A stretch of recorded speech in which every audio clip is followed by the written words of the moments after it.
Hi and hello, कैसे हैं आप सब? क्या हाल है हमारे सबके सब व्यूअर्स के। उम्मीद करती हूँ खैरियत से होंगे, अपनी लाइफ को अच्छे से एंजॉय कर रहे होंगे। ये जो सुपर संडे था, सुपर वीकेंड था, इसे आईपीएल के धमाकेदार मैचेस के साथ आपने खूब एंजॉय किया होगा। बड़े जबरदस्त मैचेस रहे। इसके साथ साथ पाकिस्तान में भी धमाल हो रहा है क्रिकेट को लेके। वो जो सीरीज है, जो कि हम सोच रहे थे कि हम तो पता नहीं क्या झंडे गाड़ देंगे और न्यूजीलैंड की जो सी साइड आई है उसकी ऐसी की तैसी कर देंगे, तो वो हमें रियलिटी चेक दिखा के चली गई। अब हम देखें ना देखें एक अलग बात है। आईना उसने हमें दिखा दिया है कि ये हैं भाई आप, ये आपकी कमियां हैं, ये खामियां हैं। वक्त पे होश के नाखून ले लें तो काम सही हो जाएगा, वरना आगे मसले मसाइल हैं। और जी, पाकिस्तान के जो चेयरमैन हैं मोहसिन नकवी, उन्होंने प्रेस कॉन्फ्रेंस की और उन्होंने वो जो मुसलसल बातें हो रही थी कि वहाब रियाज जो हैं वो उनके राइट मैन हैं, काफ़ी लोग क्रिटिसिज्म कर रहे थे उन पर इस चीज़ को लेके, तो उन्होंने वहाब रियाज को थोड़ा सा साइड पे लगाया, उनको छुपाया और वो आए भाई सलमान साहब के साथ और उनके साथ अजहर महमूद साहब उनके साथ थे और इन तीनों ने मिलकर प्रेस कॉन्फ्रेंस की। सो इस प्रेस कॉन्फ्रेंस में बात करेंगे क्योंकि बड़े मज़े की बातें की हैं मोहसिन नकवी ने। मोहसिन नकवी को देख के प्रेस कॉन्फ्रेंस में ऐसे लगा कि जैसे वो नजम सेठी का टच देना चाह रहे हैं कुछ ना कुछ, क्योंकि मोहसिन नकवी जो हैं वो पाकिस्तान में बड़ी पावरफुल शख्सियत है भाई। वो कोई सिर्फ सीधे साधे चेयरमैन नहीं है जो कि पास्ट में गुजरे हैं, वो कुछ ज़रा डिफरेंट किस्म के चेयरमैन हैं जो कि बड़ी ज़्यादा पावर के साथ आते हैं, साथ साथ पॉलिटिक्स में के मैदान में भी काफ़ी इन हैं और कितने पावरफुल हैं इसका अंदाज़ा आप इस बात से लगा सकते हैं कि वो किस तरह से आए हैं और आते साथ ही छा गए हैं। जब से केयर टेकर गवर्नमेंट पाकिस्तान में आई उसके बाद से बस जो मोहसिन नकवी के पास इख्तियारात हैं उसमें इजाफे के साथ साथ इजाफे में इजाफा ही होता चला जा रहा है भाई। सो कितनी पावर है उनके पास और किन की पावर है बताने की ज़रूरत नहीं है, कुछ छुपी हुई बात नहीं है, सब जानते हैं। लेकिन पावर जो मर्जी है भाई, हम तो ये चाहते हैं कि वो ये जो पीसीबी में काम करने आए हैं वो अच्छे से करें और कुछ अच्छी बातें भी की उन्होंने, कुछ अच्छे स्टेप्स भी वो लेने का कह रहे हैं। अब कहता तो हर कोई, अब देखते हैं कि अमल इस पर कितना हो पाता है, लेकिन बहरहाल कुछ अच्छी बातें भी हैं प्रेस कॉन्फ्रेंस की और कुछ बड़ी अजीब बातें भी हैं। ये भी हम आपसे वो डिस्कस करेंगे कि क्या मोहसिन नकवी का कैरेक्टर है, क्या वो कहना चाह रहे हैं, क्या वो करना चाह रहे हैं और ये जो विकी लीक्स हैं वो खुद क्यों कर रहे हैं। बिल्कुल जी, ये जो टीम के अंदर की बातें होती हैं इस तरह से आके आप मीडिया पे कर देंगे तो बड़ी हैरानगी की बात है। और मोस्ट पावरफुल पर्सन जो पीसीबी में चेयरमैन है वो खुद इस तरह की बातें करें तो फिर भाई हैरानगी तो बनती है। तो इस हवाले से आपसे बात करेंगे। सबसे पहले बात शुरू करते हैं जनाब उस मैच की जो कि संडे को खेला गया, आरसीबी वर्सेस जीटी यानी कि royal Challengers Bengaluru versus Gujarat Titans. अच्छा भाई, ये जो मैच है आरसीबी जो लास्ट मैच है वो जीत के आई थी, टॉस जीत कर फैसला किया पहले फील्डिंग करने का। जब फील्डिंग करने का फैसला किया और सामने से एक क्या कहेंगे ना फाइट आई साये सुदर्शन की, शाहरुख खान की, तो कहने वालों ने कहा कि भाई ये आरसीबी से गलत फैसला हो गया है, उनको खुद से यहाँ पे बैटिंग करनी चाहिए थी, लेकिन आरसीबी ने गलत साबित कर दिया जनाब। बिल्कुल उस तरह से कि जिस तरह से आज विराट कोहली ने अपने तमाम नाक़दीन को, नाक़दीन समझते हैं ना, तमाम उन लोगों को जो कि उनके ऊपर क्रिटिसिज्म कर रहे थे, उनके स्ट्राइक रेट को लेकर उनको करवा दिया है विराट कोहली ने आज चुप। कैसे चुप करवाया? अपने बल्ले के जरिए चुप करवाया भाई। बड़ा ज़बरदस्त स्टार्ट दिया उन्होंने और हम चाहते हैं कि काश इसी तरह कभी बाबर आजम भी हमें चुप करवा दे। और ये जो हम कहते रहते हैं भाई स्ट्राइक रेट बड़ा स्लो है, सेल्फिश खेलते हैं, हमें एक दिन उन पर ज़्यादा सी तनकीद करें और अगले दिन वो मैच में आए और वो शटअप कर दें भाई, हमें किस तरह से अपने बैट के जरिए हाफ सेंचुरी बना दें वो, इसी तरह से 180 के स्ट्राइक रेट के साथ और सेंचुरी बना दें वो विल जैक्स की तरह तकरीबन 250 के स्ट्राइक रेट के साथ, और हम सब खामोश हो जाएं कि ये क्या हो गया, ये बाबर आजम ने क्या कर दिया। सो विराट कोहली ने भी कुछ इसी किस्म का काम किया, बड़ा अच्छा स्टार्ट दिया। आप देखें जो विराट कोहली है ना, he is not like that कि वो कोई शाहिद अफरीदी बन जाएंगे या क्रिस गिल बन जाएंगे या ट्रेविस हेड जैसी ओपनिंग वो करना शुरू कर देंगे या अभिषेक शर्मा जैसी ओपनिंग करना शुरू कर देंगे। हर बैटर का अपना स्टाइल होता है, विराट कोहली का भी अपना स्टाइल है। सो अपने स्टाइल में रहते हुए उन्होंने बड़ा अच्छा स्टार्ट दिया और वो जो पहले 118 के स्ट्राइक रेट से वो खेले थे, आज उन्होंने जो 70 रन बनाए हैं, नॉट आउट रहे हैं, लेकिन ये जो नॉट आउट वो रहे हैं वो विनिंग साइड में रहे हैं। ऐसा नहीं है कि विराट कोहली खुद तो नॉट आउट रहे लेकिन टीम हार गई, बड़ी जिम्मेदारी के साथ खेल का मुजाहिरा किया। 70 रन बनाए और 44 बॉल्स पर बनाए, 158 के स्ट्राइक रेट के साथ बनाए। और जहां पे विराट कोहली की तारीफ बनती है, ऐसा नहीं हो सकता कि हम विल जैक्स को भूल जाएं कि जिन्होंने क्या बैक प्रोवाइड की विराट कोहली को। और क्या ज़बरदस्त पावर हिटिंग की है, क्या खूबसूरत शॉट खेले हैं। अच्छा, जब इनिंग का स्टार्ट हुआ और जब स्कोर बोर्ड पर 200 का हिस्सा लग चुका था और आरसीबी ने अपनी बैटिंग का आगाज़ किया, तो फैफ डुप्लेसिस और विराट कोहली ने आगाज़ किया। फैफ ने पावर हिटिंग करने की कोशिश की, लेकिन फिर गुजरात टाइटंस जब साई सुदर्शन को लेके आए और वहाँ पे उन्होंने विकेट निकाली, तो ऐसा लगा शायद ब्रेक लग गया। नहीं भाई, लेकिन ब्रेक नहीं लगना था यहाँ पे, क्योंकि इन दोनों बल्लेबाजों ने, यानी विराट कोहली ने और विल जैक्स ने, ब्रेक लगने ही नहीं दिया। दोनों ने मिलकर दूसरी विकेट की पार्टनरशिप में 166 रन की पार्टनरशिप खेली, कि जिसके अंदर 100 रन सीधे सीधे विल जैक्स के हैं। आप देखिए, उन्होंने जो 100 रन बनाए हैं वो 41 बॉल्स पे बनाए हैं, और विराट कोहली ने जो 70 रन बनाए हैं वो 44 बॉल्स पे बनाए हैं, और जो बाकी की 6 गेंदें हैं वो फिर कुछ एक्स्ट्रास की देन। तो बड़े अच्छे से ये दोनों ये जो पार्टनरशिप है इसको आगे लेके चले। और इसके मुकाबले में जो गुजरात टाइटंस के बॉलर्स हैं वो काफ़ी बेबस दिखाई दिए। हालांकि जब राशिद खान आए थे तो ऐसा वो लग रहा था कि कहीं ना कहीं जो बैटिंग साइड है उस पर प्रेशर आया, लेकिन विराट कोहली ने प्रेशर अपने पे ज़्यादा देर बर्दाश्त नहीं किया, अपनी क्लास दिखाई भाई उन्होंने, और बड़े अच्छे तरीके से आरसीबी ने 206 रन बना लिए। 16 ही ओवर अभी हुए थे और बड़ी आसानी से ये मैच जीत लिया। अगर हम गुजरात टाइटंस की बैटिंग में किसी की तारीफ करेंगे तो हम साई सुदर्शन की करेंगे, और डोमेस्टिक में भी बड़ा अच्छा वो परफॉर्म करते हुए आ रहे हैं। इसी तरह मेरे ख्याल से जब इंग्लैंड की टीम आई थी तो इंग्लैंड लॉयंस की जानिब से जब इंडिया की ए टीम खेली थी के साथ जब खेली थी, तो तब भी साई सुदर्शन ने बड़ा अच्छा खेला था। उसके अंदर मेरे ख्याल से ये खेले थे, अगर मैं गलत हूँ तो आप मुझे बता दीजिएगा भाई।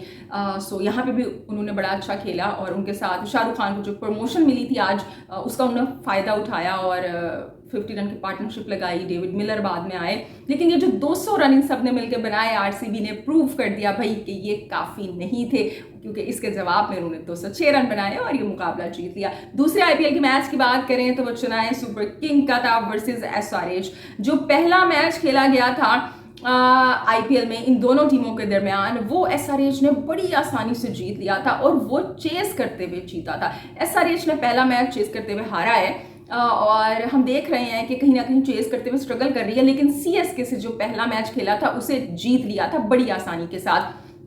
और एक कोई इतना हाई स्कोरिंग मैच नहीं था। अब जहाँ पे 200 250 मैच बनेंगे, तो अब अगर वो वाले मैच को देखेंगे आप, तो वो तो फिर आपको लो स्कोरिंग ही वो लगेगा इन सारे जो स्कोर्स हैं इनके मुकाबले में।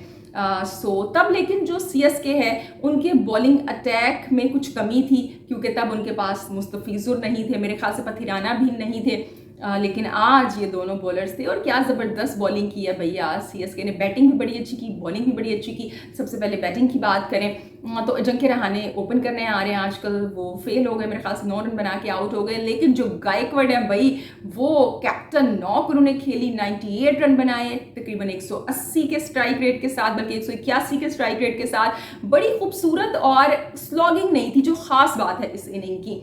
सारे के सारे टेक्निकल शॉट थे, क्या मक्खन इनिंग खेली है उन्होंने खूबसूरती के साथ। ऐसे वो लग रहा था कोई मुश्किल ही पेश नहीं आ रही है उन्हें किसी भी बॉलर्स के सामने, जो कि एसआरएच के थे। हालांकि बड़े बड़े नाम थे भाई, उनाटकट को आप देख लें जो कि लास्ट मैच में बड़ा अच्छी परफॉर्मेंस दी थी, पैट कमिंस जैसा बॉलर सामने, और नटराजन है या दीगर भी जो उनका बॉलिंग अटैक है। लेकिन गायकवाड ने बड़ी अच्छे तरीके से इस इनिंग को आगे बढ़ाया और डेरल मिचेल ने उनका बड़े अच्छे से साथ दिया।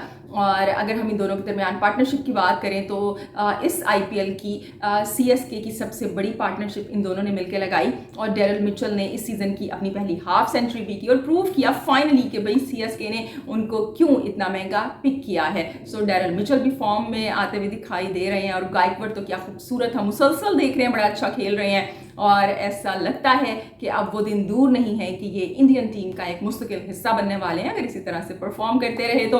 और शिवम दुबे तो भाई वो बंदा तो 200 के नीचे स्ट्राइक रेट से बात ही नहीं करता।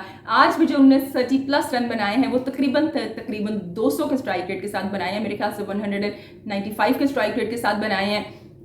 और पैट कमिंस लास्ट मैच से थोड़े महंगे साबित हो रहे हैं, और भुवनेश्वर कुमार इतना इम्प्रेस नहीं कर सके आज, इतनी अच्छी बॉलिंग नहीं की उन्होंने। उनाटकर ने अच्छी बॉलिंग की, नटराजन अच्छी बॉलिंग करते हैं, और फिर वो जो अच्छा मज़े की बात ये है कि जब सीएसके का मैच होता है तो मुझे ये समझ नहीं आती है कि जैसे ही वो क्या कहेंगे ना 15वां 16वां ओवर शुरू होता है, सारे ना वो धोनी की बात करना शुरू कर देंगे, कब धोनी आएगा। चाहे जो खिलाड़ी कितना अच्छा खेल रहे हैं, चाहे शिवम दुबे बड़ा अच्छा खेल रहे हैं अभी वहाँ पे, चाहे डेरल मिचेल थे या खैर वो तो पहले आउट हो गए थे, या गायकवाड, जो भी खिलाड़ी जोड़ी बड़े अच्छा खेल रही है। अब कमेंटेटर्स यही बात कर रहे होंगे कब ये आउट होंगे और कोहली आएंगे, कब ये आउट होंगे और कोहली आएंगे। फाइनली आज भी कोहली आए, 2 गेंदों पे 5 रन बना के गए, और वो आते हैं तो क्राउड से बड़ा उनको वार्म वेलकम मिलता है। और सीएसके के मैच में जितना मैच को दिखाया जा रहा होता है ना, उतना ही बराबर बराबर तकरीबन धोनी को दिखाया जा रहा होता है। कि लास्ट मैच में तो वो जो क्लिप था काफ़ी वायरल हुआ था, वो जो कैमरामैन बार बार वो धोनी को दिखा रहा होता है ड्रेसिंग रूम में कि वो प्रैक्टिस कर रहे हैं, उन्होंने हेलमेट पहन लिया है और अब वो आने के लिए रेडी हैं। सो जो धोनी थे उन्होंने पानी की बोतल का इशारा किया था कि ये उठा के मारूंगा अगर तुम बाज ना आए तो। सो धोनी एक नाम है भाई, और बड़ी एक अच्छी लीडरशिप करते हैं वो। और सीएसके ने आज ये जो मैच है इसके अंदर बैटिंग भी बड़ी अच्छी की, और जब बॉलिंग की बात करते हैं, अच्छा ये जो स्कोर उन्होंने ये लगाया 200+ का, मेरे ख्याल से 212 रन का स्कोर उन्होंने वो लगाया यहाँ पे। तो तब ये बातें हो रही थी कि भाई ये क्योंकि ड्यू आ गई थी कि ड्यू का फैक्टर है, और ज़्यादातर फॉर्मर क्रिकेटर्स को मैं सुन रही थी वो कह रही थी कि भाई ये अंडर पार है, कोई कह रहा था 10 रन शॉर्ट है, कोई कह रहा था 20, कोई 25 और मुश्किल हो सकता है। लेकिन सीएसके के बल्लेबाजों ने कहा नहीं भाई कुछ मुश्किल नहीं है। ऐसे लगा कि वो जो ड्यू है उल्टा वो सीएसके के जो बॉलर्स उन्हें बड़ा असिस्ट कर रही थी, क्योंकि बॉलिंग बड़ी अच्छी कर रहे थे। और ऐसा नहीं कि विकेटें लास्ट मैच में पहली दफ़ा ऐसा हुआ था कि पावर प्ले में 4 खिलाड़ी आउट हो गए थे। आज भी टीम मुश्किल में दिखाई दी, शुरू में विकेटें गिरना शुरू हो गई। मेरे ख्याल से 10 ओवर्स में 78 रन बनाए थे, 4 खिलाड़ी आउट हो चुके थे। लेकिन जब तक क्लासन मौजूद थे ऐसा फील हो रहा था भाई कि कुछ ना कुछ हो जाएगा, लेकिन फिर क्लासन भी आउट हो गए और ये 78 रन से चलाए सुपर किंग ने अपना वो जो पिछले मैच का था बदला चुका लिया और बड़े मार्जिन से मैच जीता। लास्ट टाइम 6 विकेटों से हार गए थे और इस दफ़ा 78 रन से जीते हैं भाई। और ना सिर्फ मैच जीते हैं बल्कि अपना जो रन रेट है उसे भी बेहतर बनाया है कि अगर कभी ज़रूरत पड़े तो रन रेट जो है वो भी अच्छा रहे और वो काम आ सके। तो सीएसके ने अपनी जीत नाम की और गायकवाड हुए प्लेयर ऑफ द मैच। तो ये तो भाई कुछ आईपीएल की बातें हैं। सो जनाब आईपीएल से अब रुख करते हैं पाकिस्तान का। पाकिस्तान में मोहसिन नकवी ने प्रेस कॉन्फ्रेंस की और आज उनके साथ वहाब रियाज नहीं आए थे हैरानगी के तौर पर।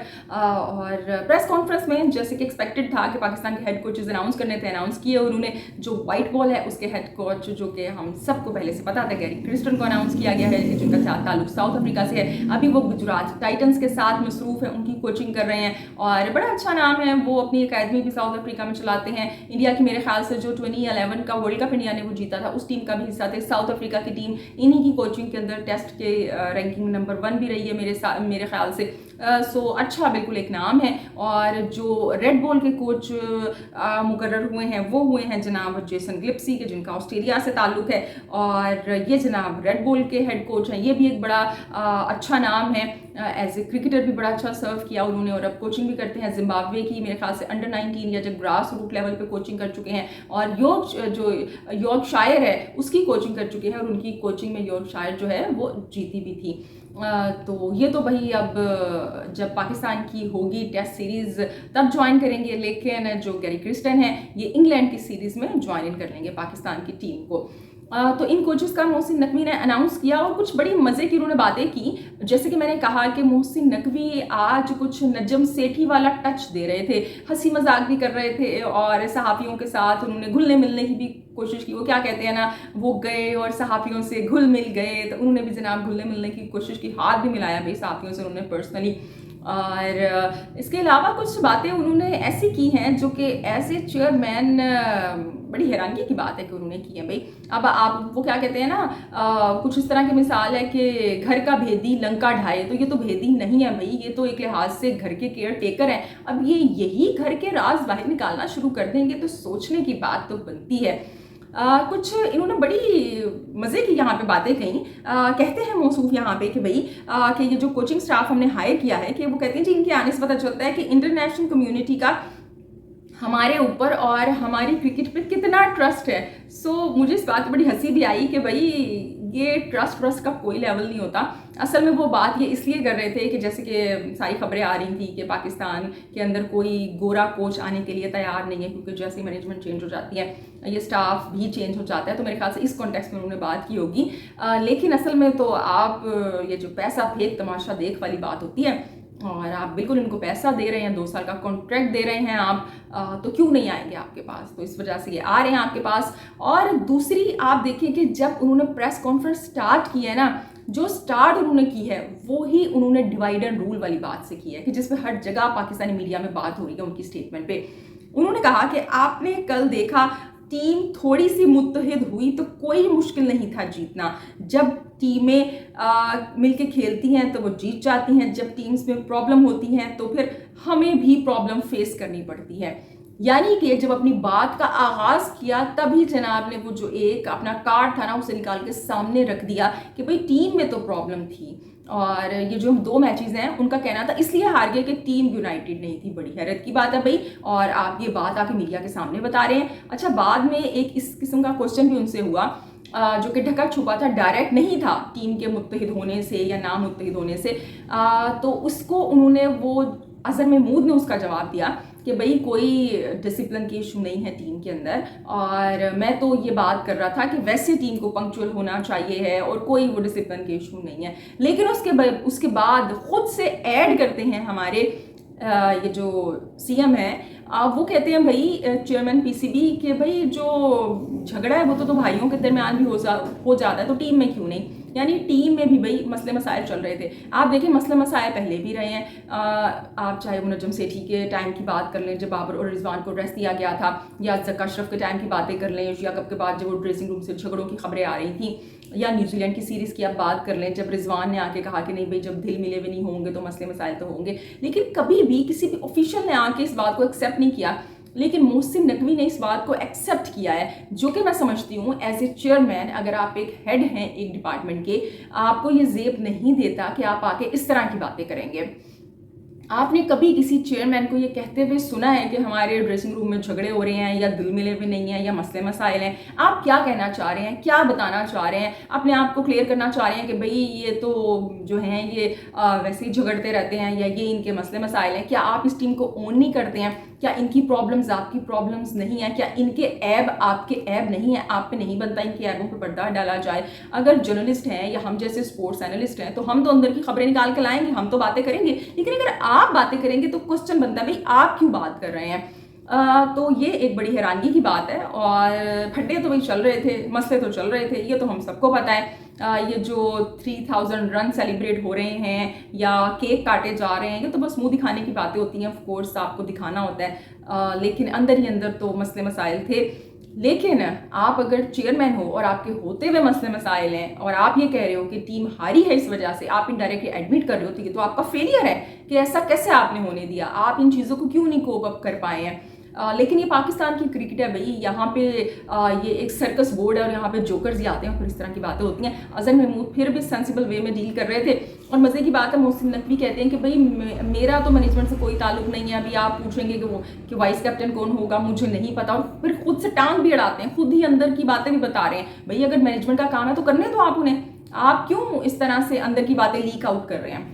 इसके अलावा जनाब उन्होंने जो एहसानुल्लाह का केस ख़राब हुआ है उसके ऊपर बातें की कि जो एहसानुल्लाह है उनके लिए मैंने टीम बना दी है। ऑफ कोर्स वो जो उनकी जो इंजरी है उसको गलत तरीके से जो डॉक्टर सुहेल है उन्होंने डील किया था, तो कह रही हैं जी उसके लिए भी टीम बना दी गई है। जो भी रिजल्ट आएगा या उनका कहना है कि ये आज या फिर कल आ जाएगा, यानी मंडे या ट्यूसडे को, तो फिर आपको बताएंगे और जो भी इसके अंदर जिम्मेदार होगा उसको सज़ा मिलेगी। अब भाई सुहेल सलीम वैसे इतना बड़ा नाम है, मैं नहीं समझती कि डॉक्टर सुहेल को कोई सज़ा यहाँ पे मिलने वाली है, लेकिन बाहर हालत देखते हैं क्या होता है। और उन्होंने भाई स्टेडियम्स की बहाली के हवाले से कहा, नॉट द बहाली, उन्होंने कहा कि प्रोग्रेस के हवाले से कि हम उसको काम हम कर रहे हैं और उन्हें रेनोवेट करेंगे, बाहर से लोग बुलाएंगे। अच्छी बात है भाई, पैसा है पीसीबी का आप लगाएं, और उन्होंने कहा भी कि ये पीसीबी का पैसा है और हम यहाँ पे लगाएंगे भी। और कोई इंसिडेंट कोयटा के स्टेडियम में हो गया कि जिसको उन्होंने कहा कि कुछ बच्चे ज़ख्मी हो गए वहाँ पे आंधी वगैरह चलने से, मैच खेल रहे थे, तो उसकी जो सारी देख रेख है यानी जो खर्चा है वो पीसीबी उठाएगा। कुछ इस तरह की बातें की उन्होंने, वुमेंस क्रिकेट के हवाले से बातें की। लेकिन ये जो उन्होंने कुछ टीम की खबरें ये जो लीक आउट की हैं और इस किस्म की बातें मैं नहीं समझती कि मोहसिन नकवी को ज़ेब देती हैं। और आगे अब जो सीरीज़ आ रही है आयरलैंड से, मैं समझती हूँ कि मेरे ख्याल से उसमें अब वाकई ये जो अज़हर महमूद कह रहे थे कि भाई हम तब्दीलियाँ करेंगे तो करनी भी चाहिए हैं। बाबर रिजवान को रेस्ट दें, अगर वो रेस्ट कर लेंगे तो उन्हें कोई प्रैक्टिस नहीं करनी भैया। आप जो आपके जो बेंच स्ट्रेंथ आप अब स्क्वाड अनाउंस करेंगे उसमें आपकी होगी, उससे आप टाइम दें और डिफरेंट कॉम्बिनेशंस के साथ खेलें। तो लेट्स सी अब क्या होता है। बहरहाल ये थी जनाब आज की वीडियो और हमने कहा कि चलें भैया आपसे ज़रा बातचीत करते हैं हमेशा की तरह। अब आपसे कल मुलाकात होगी, अपना ढेर सारा ख्याल रखिएगा, हंसते मुस्कुराते रहिएगा क्योंकि आप मुस्कुराते हुए बहुत अच्छे लगते हैं। अल्लाह के बान।